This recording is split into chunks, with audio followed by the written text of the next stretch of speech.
వ్యవసాయమనే నీ సాయముతో పులకరించిన నేల ఇది, మరి అందరి ఆకలి తీర్చిన చేతిని నోటికి నడిపే దారి అది.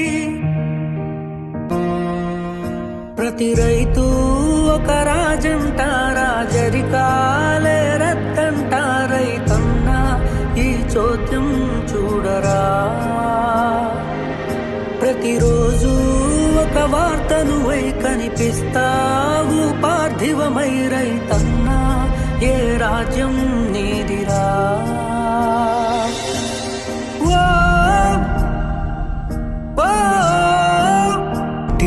ఆస్తిగా చినుకొని అతిథిగా పశువుని పరువుగా తలిచితివి. ప్రతి పసిరిక పురుడుకి పండగల నీ ఇంటిని గడపని అలికితివి.